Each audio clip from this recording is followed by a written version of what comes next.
میری دادی نے گاؤں کی جاہل لڑکی کے ساتھ میری شادی کر دی۔ میں جب شادی کی پہلی رات کمرے میں گیا تو اس نے مجھے اپنے قریب ہی نہ ہونے دیا۔ اس نے ہم بستر سے انکار کر دیا۔ میرے تن بدن کو آگ لگ گئی تھی۔ میں اس کی قربت کے لیے تڑپ رہا تھا۔ میں نے اس کی ایک نہ سنی اور روتی چیختی رہی، لیکن میں اس سے رات بھر اپنا حق وصول کرتا رہا۔ صبح جب میں نے دیکھا تو حیران رہ گیا۔ پوری بیڈ شیٹ پر لڑکی کا خون۔ میں کمرے کی طرف جا رہا تھا۔ مسلسل میرے کانوں میں دادی کی باتیں گونج رہی تھی کہ بیٹا ابھی اس لڑکی کے ساتھ کوئی تعلق قائم مت کرنا، وہ گاؤں کی معصوم سی بچی ہے، اسے ابھی شادی کے بارے میں کوئی پتہ نہیں ہوگا، اس وجہ سے اسے تھوڑا دور ہی رہنا، اسے تھوڑا ٹائم دینا، اسے سمجھنا محبت سے کی کیا شادی ہوتی ہے۔ دادی کی باتیں سن کر مجھے بہت غصہ آ گیا کہ ایسی بچی کے ساتھ انہوں نے مجھے باندھ دیا تھا جسے یہ بھی معلوم نہیں تھا کہ شادی ہوتی کیا ہے اور شادی کے بعد کیا کچھ ہوتا ہے۔ میں تو بالکل بھی اس لڑکی سے دور نہیں رہنے والا تھا، مجھے تو اپنا حق چاہیے تھا۔ یہ سوچتے ہوئے میں کمرے میں داخل ہوا اور جیسے ہی کمرے میں آیا وہ سامنے دلہن کے روپ میں گھونگھٹ اوڑھے بیٹھی ہوئی تھی۔ آہستہ آہستہ قدم اٹھاتا ہوا اس کے قریب آ گیا۔ اس کے سامنے بیٹھتے ہوئے میں نے اس کا گھونگھٹ اٹھایا اور اس کا چہرہ پسینے سے شرابور تھا۔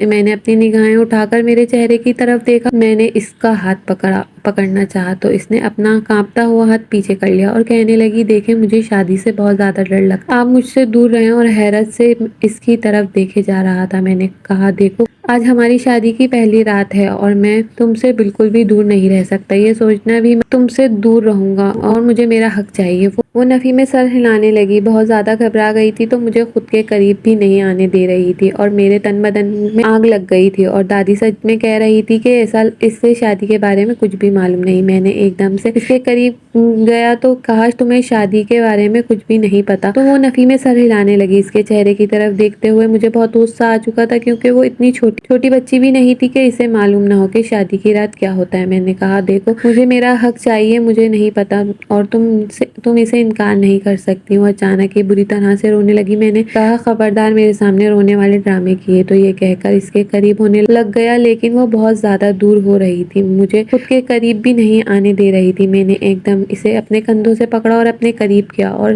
کہا، خبردار جو مجھے کچھ بھی کرنے سے منع کیا، ورنہ تم سوچ بھی نہیں سکتی میں تمہارے ساتھ کیا کر سکتا ہوں۔ وہ دبدبی پائے آنکھوں سے میری طرف دیکھ رہی تھی اور اس کی قربت کے لیے تڑپ رہا تھا، لیکن وہ گاؤں کی جاہل لڑکی بالکل بھی مجھے اپنے قریب نہیں آنے دے رہی تھی، مسلسل مجھ سے دور ہونے کی کوشش کر رہی تھی۔ وہ کہنے لگی، اگر آپ میرے پاس آنے کی کوشش کریں گے تو میں چیخنے لگ جاؤں گی، اور جب مجھے لگ رہا تھا کہ وہ مجھے بالکل بھی اپنے قریب نہیں آنے دے گی تو میں نے اپنا لہجہ اور رویہ بدلا اور بہت محبت اور میں کہنے لگا، میری جان دیکھو مجھے میرا حق چاہیے، میں نے تم سے شادی کی اس وجہ سے نہیں کہ میں تمہاری شکل دیکھوں، مجھے تمہاری قربت چاہیے۔ ویسے بھی بیوی کبھی بھی اپنے شوہر کو منع نہیں کرتی۔